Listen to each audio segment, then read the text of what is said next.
Welcome to the Personal Development Mastery Podcast. I am 𝘁𝗁𝗲 and my mission is to inspire you to grow, stand out, and take action towards the next level of your life. I interview leaders, authors, successful entrepreneurs, spiritual teachers, exceptional people who will inspire you to improve your life. Tune in for 2 episodes each week and make sure you subscribe to get them as soon as they are released. In today's show, I am delighted to speak with Lori Saitz. Lori, you are an award-winning writer, speaker, and broadcaster, and an expert in using gratitude and meditation to manifest goals faster. You are the CEO of Zen Rabbit and host of the podcast Fine is a 4-letter word. The most difficult thing you've ever done is leave your 22-year marriage, an experience which inspired you to help and guide other generation-Xers to a place of passion, clarity, and peace. Your mission is to lead those in their 40s and 50s to rediscover their purpose and get back to a place of liking themselves and their lives again. Lori, welcome to Personal Development Mastery. It's a real joy to speak with you today. Thank you. Thank you so much for having me. And I'm very excited and looking forward to it. And I actually want to ask to start, Lori, with some elements of your story. Actually, I want you to take us back to that time, that very difficult decision that changed your life, I suppose, in 2 different parts of it. So take us back and paint the picture for us there. Yeah, what was going on? Well, 7 years ago, I was in the process of closing my first business. Mm-hmm. And at the same time, my mom was diagnosed with an aggressive form of leukemia. Mm-hmm. And she passed away about 7 weeks later, 8 weeks. It was very quick.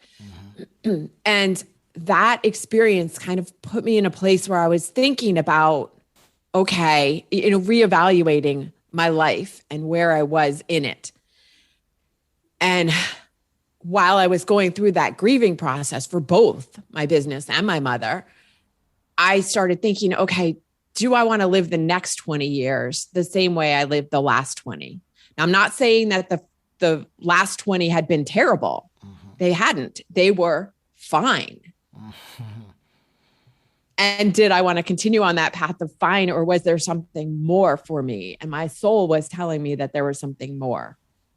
And to reach that more was going to require me to do some things that I had never done before and to take scary steps. I mean, that's how you move off of fine, is you have to find the courage to do the thing that you know you need to do, but you don't really want to because it's going to be uncomfortable. It's going to hurt. It's not going to be fun. But that's the only way you get to the joy on the other side. Mm-hmm. And so so it wasn't immediate. It was a few years after that, I went to my husband and said, this relationship is not working for either one of us. And he knew it too. Mm-hmm. So, it's better if we go our separate ways. And so that was a really hard conversation. And that's what I had to do. I had to take that leap. You said it was a few years between. Was there a tipping point in those 7 years that made you decide that now I'm going to do it? So that was 3 years ago. So it was 4 years after. It was there was a lot going on and cleaning up the stuff from my mom, and he was supportive. He's a great person. We were both great people. We're just not good together anymore. Mm-hmm. So there was, that support, we both still kind of needed it. He was close to my mother too, to kind of move, get past that. And then actually in that time, his mother passed away as well. So so it wasn't immediate. We needed each other's support in that process. Okay, so let's then move on the after the decision and after I suppose an initial period that was very uncharted territory. Tell me about it. What did you do different? What did you do next? Yeah. So I decided that I wasn't going to just move out of the house. I was going to move across the country. So I moved from Virginia to California, all the way across the United States, as far away as you can get. And that was in part because I had friends out there. I had lived out there before.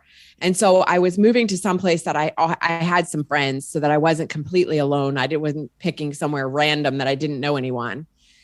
And also it allowed me space, obviously the mental and psychological space, but also the physical space to see everything from a different perspective. Mm-hmm.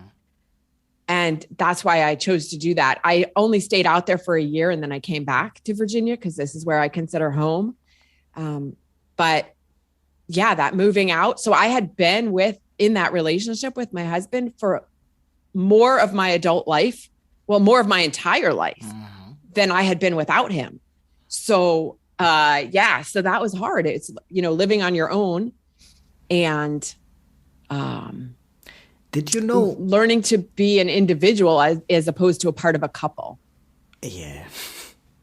Did you know, did you have much idea of what it is that you wanted to do afterwards? No. Because you said that, you didn't want the 20 years of your life to be like the previous ones.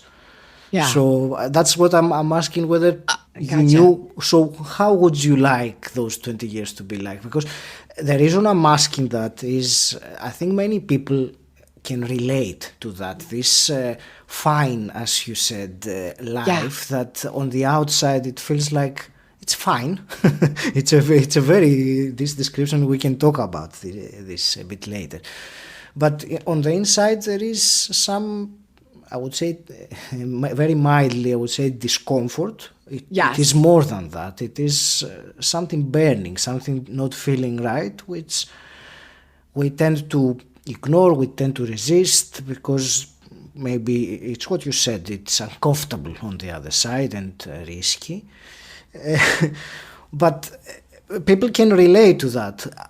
However, the uncertainty of how they would like things to be many times stands in their way of them actually pursuing that. And that's why I'm asking from your story, how did that connect, or if it helped you with what you wanted to do or move into that direction? Yeah, I didn't know exactly what I was looking for. Mm-hmm. There wasn't anything specific. It wasn't like, oh, okay, I know I'm going, this is where I'm going. All I knew was that it felt like I had been compromising who I was. And certainly in any relationship, there is compromise between two people or whatever, but it's not a matter of, it's compromising who you are on the inside. That's the part that isn't okay. And so I didn't know what exactly it was I was leaving for, but it was to find something. My soul felt like it needed something more than what it was getting or what I was finding in that situation. And I needed to just get to a different place to even be able to explore it. Because you don't know necessarily. You just have that feeling, like you're saying, that feeling of yearning, and leaving is uncomfortable because being stuck in fine is, I liken it to being under a warm blanket on a cold day. You don't want to get out. It's comfortable here. But that's not what you were put on this earth for. Yeah. There's more. And so until you step off or step out or uncover the blanket, that's when you start the exploration process. That's just the first step. I like that very much that you said you used the word exploration, because I think it is exactly right. Sometimes And I will hold my hand up because I used to be like that. I was expecting to find my purpose intellectually. So if I think about it very, very hard, I will find it, like it's somewhere in my mind. And it was only when I discovered that exploring different things is the only way to discover what it is that your purpose is, by trying things that attract you. Curiosity is a word that comes to mind. That childish curiosity, that the childlike curiosity, when what is this, and excites you, and then through that, I believe we go towards finding our purpose. If I don't know if the word find is right at all when it is. Exactly. I hear this from people a lot. They want to find their purpose as if they're going to open their front door and it's going to show up on the doorstep like a package delivery from Amazon. And that's not how it works. It's exactly what you were just saying. It's a matter of exploration, of inspired action, I like to talk about, where you pay attention to what's drawing your attention and take a step in that direction and explore. See, is that interesting to me? Do I want to take another step further? Do I want to take another step? And if it's not, taking a turn in the other direction and looking at what's there. Martin Luther King had a quote about, you don't have to see the whole staircase. You just have to take the next step. I think he said take the first step in faith. So yes, in faith, yes. And that was I agree completely with you. Lori, one other thing I want to discuss with you about purpose is I saw where you, in your description, what you do with your clients is to help them. You use the word rediscover their purpose, and I find this a very interesting word, rediscover, because it implies that it used to be there in some way. So tell me about this. Yeah, well, children don't look around wondering what their purpose is. They just live. Yes. And most of the time they're living with joy. So I look at people, a lot of us have 25, 35 years ago, when we were first graduating from university or starting our way out in the world as young adults, we felt like we had a purpose, or we felt like we had some direction. We were excited. Even if we didn't know where we were going, we were excited to go on the journey. Yes. And now we're at this point where we look back and we go, how did the past 30 years, like it seems like a couple years ago, what happened? And how did I get here? And it's because we got so caught up in some people raising children. I didn't do that, but raising children or pursuing a career or basically just living by distraction. And so now it's a matter of not allowing those distractions, coming back to what is my own truth that I know inside of me, getting quiet enough to hear it and coming back into it. So that's where I call it the rediscovering, because at some point you were listening to your inner truth. Even if it was all the way back when you were a 5-year-old child, somewhere you were listening to that inner truth. And now it's a matter of coming back and hearing it again and rediscovering. And I will say at the same time, purpose can change throughout your life. So it's not necessarily rediscovering the same purpose that you had 30 years ago, but it's rediscovering what is my purpose now. It certainly does and can change, and it's not something very fixed. And that's what I've been also trying to reiterate from my side, from what you say. When did you start wanting to, you say that you got inspired to start helping others that were going through a similar situation. So what triggered that? What made you want to help others with that? Well, I've always been somebody who's a teacher and a coach in that capacity. As a child, I wanted to be a teacher, but teacher back then, it was like I saw myself standing in front of a classroom of children because that was the only role model I had. But I think that is actually my true purpose, is as a teacher and a healer and somebody here to help enlighten and inspire others.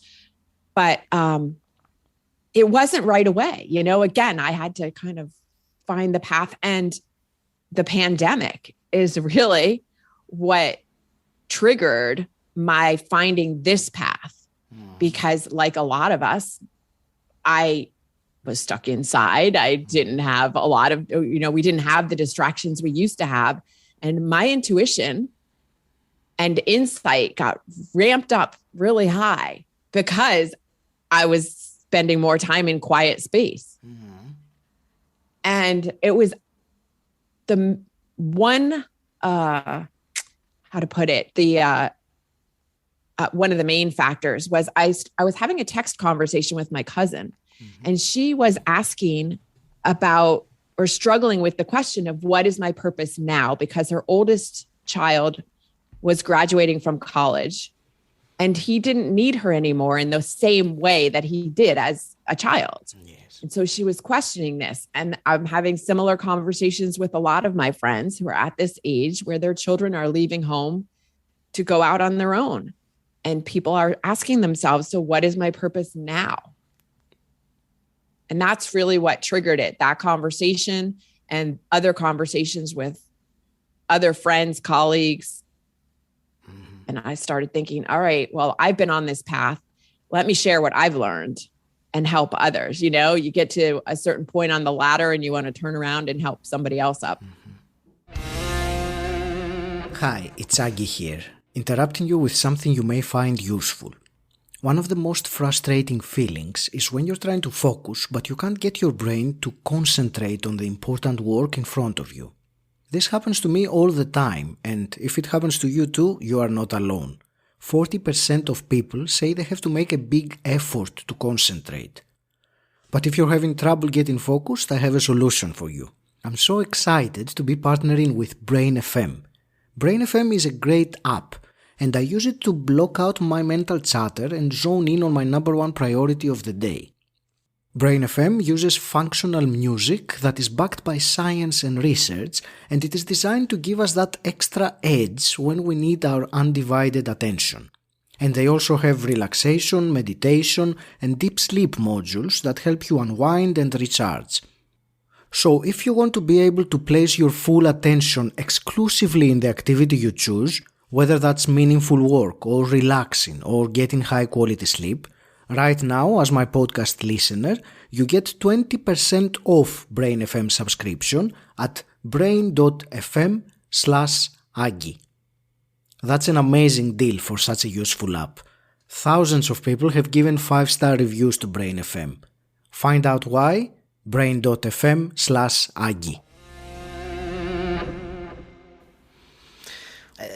One of the, I'm trying to find the right word to use, one of the, let's say, pillars of what you teach and help others with is gratitude. And that's something I certainly want to discuss a bit. It's such a huge topic, but let's talk a little bit about gratitude and how it can transform your life. So give me a brief overview first of all, and then we can we'll see where to go towards from then. Yeah, gratitude is one of my favorite topics to talk about. So I didn't mention, but I mentioned that at my first business, I was making and selling a product called the Gratitude Cookie. So I had been talking about gratitude, specifically gratitude for business back then. But I had been talking about the importance of gratitude for a long time. And I just find it's such an integral part of joy and satisfaction in life. And so many people, and myself included, when I first started that business, that was the irony, is I wasn't a very grateful person. I was very focused on what I didn't have, what wasn't working, what I could complain about that day. And it was actually one of my mentors, a friend and mentor, who said, hey, you need to read the chapter 7 in The Science of Getting Rich, the book, The Science of Getting Rich by 𝘁𝗁cie 𝗁𝗃. It's on gratitude. And he challenged me to read it every day for 30 days, once in the morning and once at night. Mm-hmm. And I did that. And nothing spectacular happened at the end of the 30 days. But it was a few months later when I noticed that I was in a situation that normally I would have gone into a rant and been angry. But instead, I went immediately to gratitude. So the point being that even when if you're not born naturally grateful, that you can become more grateful, and that finding gratitude in every situation is what brings you more of everything, all the good stuff, more joy, more satisfaction, more happiness. If you think about it, would you rather be an angry, critical, negative person, which a lot of people are stuck in that place? I don't know that they want to be there, but they don't know how to not be there. Mm-hmm. And how to not be there is to go to gratitude and to look for, like, you have to actively look for the gratitude in every situation, because it does exist, even if at first glance it doesn't seem like it. There's always some place you can pull out gratitude. Is there any tool, and I will use the term loosely, but you know what I mean, that one can use to increase this ability to actively look for gratitude? Because I'm asking that, I'm sure that you have seen it yourself, that on an angry person, like you described, someone who is like that, it might be difficult to actually switch at that point and become grateful, or see the element that he could be or she could be grateful about. So any practical yes. thing one can do to increase their gratitude. Well, and that's what my mentor Paul was doing with me, was having me read that chapter every day for 30 days. So that was 60 times I read that. And so I would recommend doing that. That book is available. You can get it for free. I think online. You can find it. Yeah. Find a PDF of The Science of Getting Rich. The other two things that I recommend is meditation. I mean, I'm talking about meditation all the time, about getting into meditation, because it allows you to quiet all the thoughts in your head. I don't want to go. So a lot of times people have trouble with meditation because they can't quiet the thoughts in their head. That's why it's called a practice. And that's a whole other discussion we can get into. But it does allow you to go in and kind of take a moment to quiet down a little bit. And journaling is another way to just journaling down your thoughts, of even the angry thoughts, the negative thoughts. This is what happened today, kind of keeping track of, so that you can see how you're thinking. And then maybe you can go in and pull out and say, okay, all of that happened. Interesting. One of the very practical exercises that I do with my clients is we all criticize and complain. Like, even when you're a super grateful person, you still catch yourself doing it, right? So here's the thing. When you catch yourself complaining, add on to the end of that complaint, but I'm grateful for. And there's a specific reason for using the word but, because but negates everything that came before it. So normally you'd say you don't want to use that word, but in this case you actually do. So, but I'm grateful for. And if you can catch yourself, and even if you can't catch yourself while you're doing it, if you're journaling later, you can see it and do it then. And so you keep catching yourself and keep catching yourself, and then it becomes almost like second nature. Thank you. These are very useful and practical, actionable, and yes. And certainly they require anything that you do that changes you requires effort and consistency and practice. It can't. There is no magic button that you can press and you are grateful the next day. But so this. I wish there was, but there is not. So these techniques certainly help, or these tools, if you want. Again, I'm not sure if these words are appropriate, but in lack of other words. No, they work. Tell me about gratitude and meditation then in combination. Is there some specific kind of meditation that promotes gratitude, or any kind of meditation? I think any kind of meditation helps your brain waves, because what you want to do is get your brain into, when we're awake and talking like now, our brain is in beta brain waves, and alpha is a little bit slower, and theta is even slower. It's like when you're sleeping.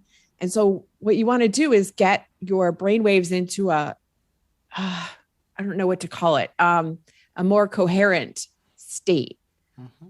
It just calms everything, calms your nervous system, calms your heart, and getting yourself into that place. So gratitude.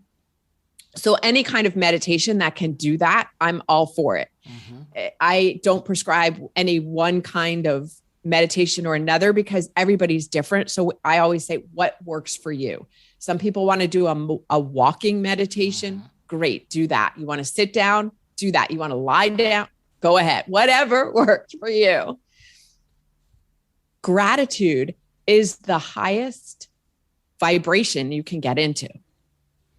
So when we're talking about energy, everything is energy. We are all made of energy. And so anger and frustration are those lower vibrations. They don't feel good. Your body doesn't feel good. You don't feel good when you're in those places. A lot of people stay there because, again, it's I don't want to say comfortable. It's familiar. It's familiar. Gratitude is way up there at the top. So if you can get yourself into a state of gratitude, that's when you are in a more ease and flow, which is, I was thinking about this. Somebody I was talking to last week, we were talking about the definition of success.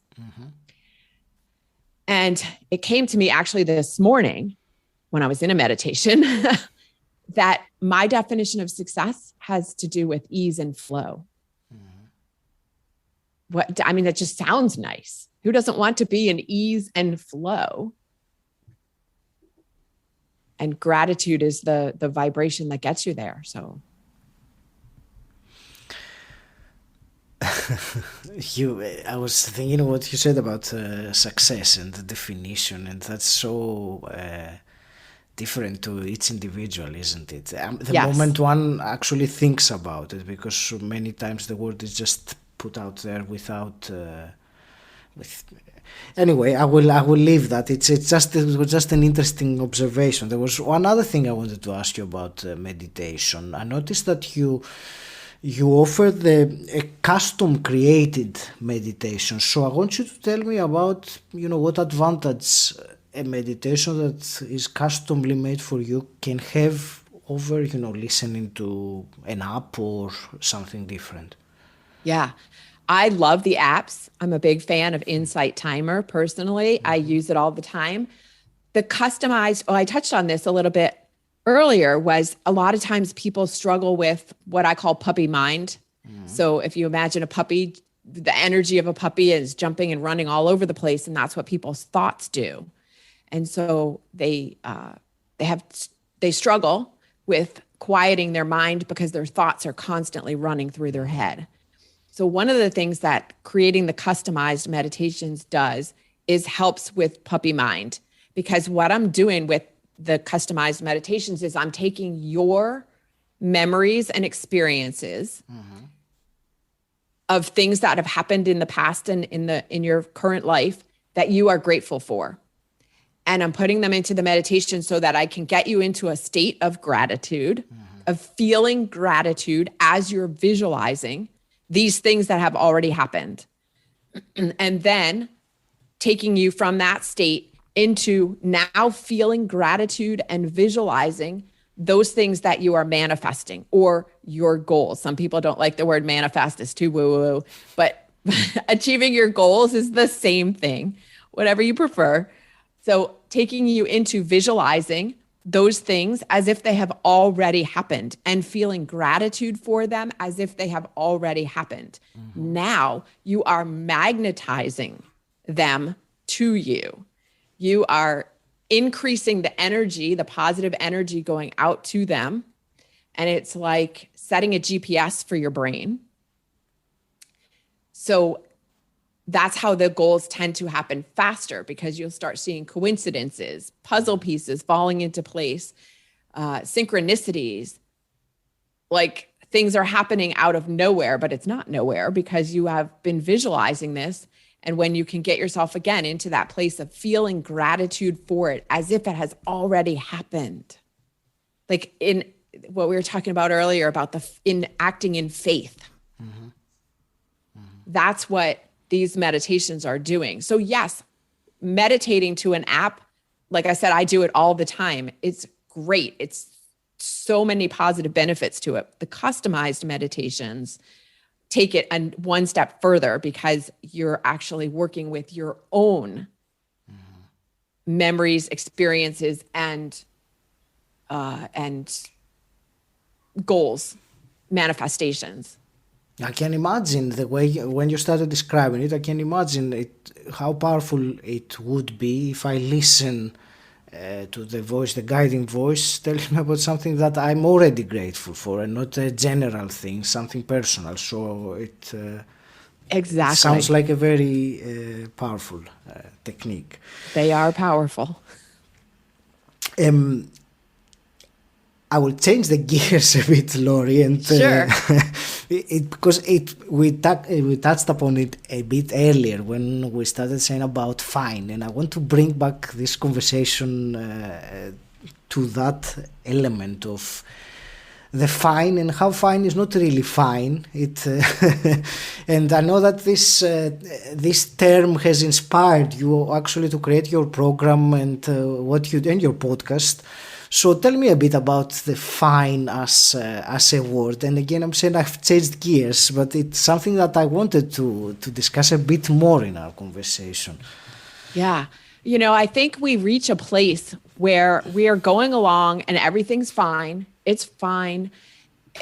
We don't even necessarily realize that we're not happy, or we do reach a point where we're not happy. A lot of my listeners, a lot of my clients are at this place where they look around themselves and they look at their life and everything's fine.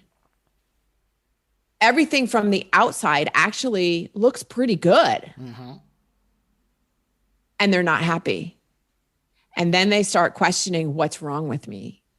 Why can't I be happy with all of this? Look at what I have. How am I not happy? And again, it comes back to the soul is not being fulfilled. It's a longing for something more. And that's where they reach the point where they say, I can't do fine anymore.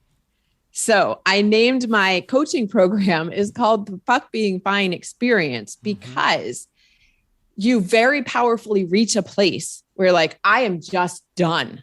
I'm done with this. And it's until you reach that place, you're not ready to move. You have to reach a place where you're just at the end of the line.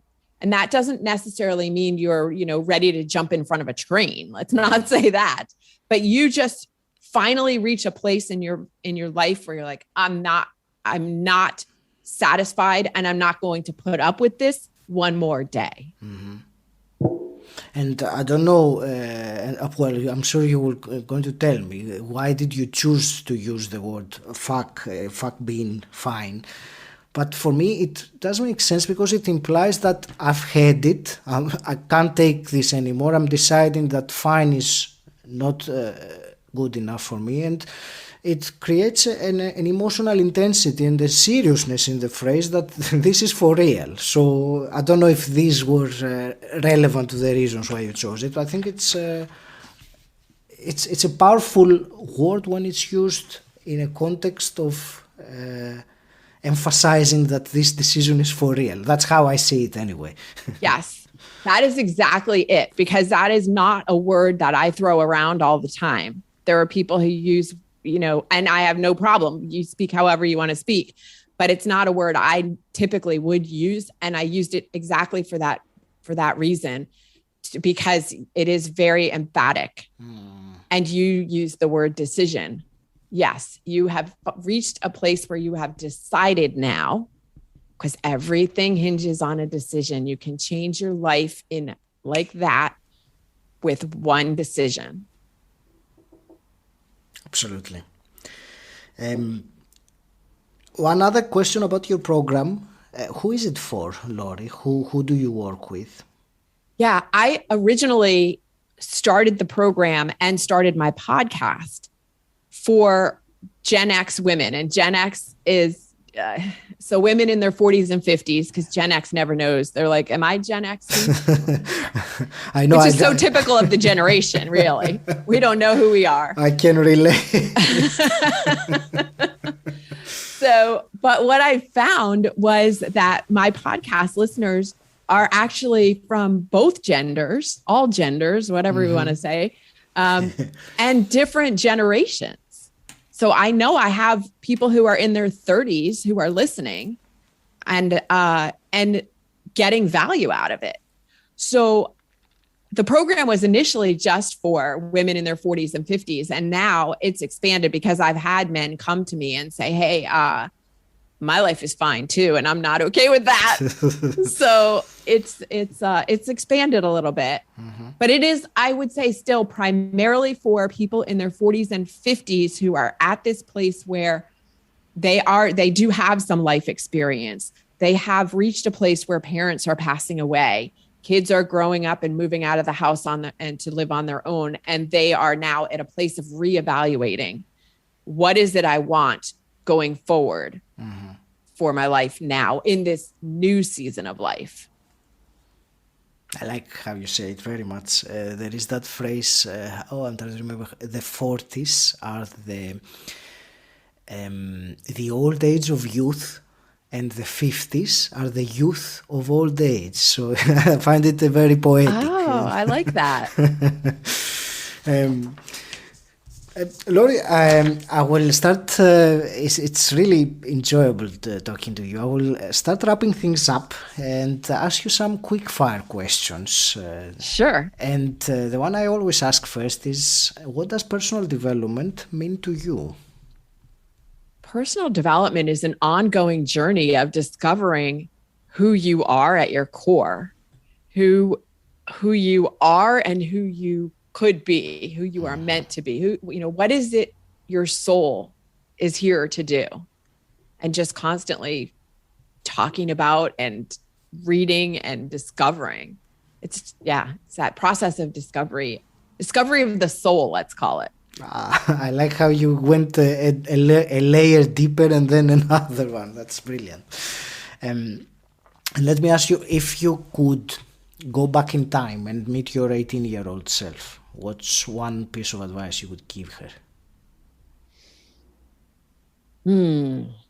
Good one. I was very quiet, shy, younger person. And I think that had to do with not feeling confident. So it would be a matter of step into who you are without paying so much attention to what other people are thinking or saying, because they're not paying attention to you. So feel more comfortable in your own skin sooner. That's so true, so true. We think about the others are just looking at what we do, but they have their own things going on. One more hypothetical question then, Lori. If you could wave a magic wand and change something in the world as it is today, what would you change? Something we talked about in our before we started recording, which was that more people, that the entire world, that every single person in the world would understand how to operate from a higher vibrational place, to understand, to come from a place of gratitude and love, because it would just change so many things about how our world functions if more people were operating at this higher level. And that's not it's not a put down of anybody. It's an energetic, coming from a higher energetic place. Yeah. There is, it's not about hierarchy, that this is higher and this is lower, but what you were saying earlier, and correct me if I'm wrong, that gratitude is certainly on a higher level than anger. And I think I don't know if someone would really disagree with that and say, no, it's not. So I think in such a sense, that's how I get it. Yeah, interacting with each other on a higher energetic level. Mm-hmm. And Lori, I'm always very big on giving to the listener something actionable. And I know we mentioned earlier, you said about journaling and meditation and so on. But if you were to recap or give one actionable item that the listener can do tonight or tomorrow morning to improve, what would you say? Yeah, I would go back to that, but I'm grateful for statement. Try, work with that for the next 3 to 5 to 8 days. And even if you're not meditating, give yourself some space, 5 minutes, 3 minutes even. Just sit and breathe and connect to your heart. So can you sit for 3 minutes and take some deep breaths and imagine that you're breathing through your heart and through your heart space, because that's going to give your heart and your brain coherence. It connects them together and it just calms your entire nervous system and gives you that sense of peace and calm that so many people are searching for. You can get it in 3 minutes by doing that. Absolutely brilliant. How can people connect with you, Lori, and find out more about you? Yeah, my company is called Zen Rabbit. So my website is 𝗁_rabbit.com. And I'm also on social media, on LinkedIn especially, and on Instagram are my 2 places I'm spending quite a bit of time these days. So that's awesome. Lori, I want to thank you very much. We went to quite a few directions, and there were some things that and it's always, and I'm going to do a small digression here, and it's the last one, that it's always a challenge when there are many interesting topics to try and compress them into a specific amount of time, and because I don't want to go too shallow on many topics, and on the other hand I don't want to go really, really deep on only one topic when there are other fascinating ones as well. So it's a fine balance, and I suppose as a podcaster yourself you can relate to that. Completely. It's been a real pleasure to speak with you. Thank you very much for sharing your wisdom with us today. I want to wish you all the very best. Any last parting words? Thank you so much for having me. You asked some really interesting questions, so I appreciate that you drew out some of this information that I know your listeners will find value from. I hope you enjoyed listening. If you have, please share this episode with someone who you think will benefit from it. If you want to know more about what I do, visit my website 𝗁𝗁𝗶𝗄𝗆.com. And until next time, stand out, don't fit in,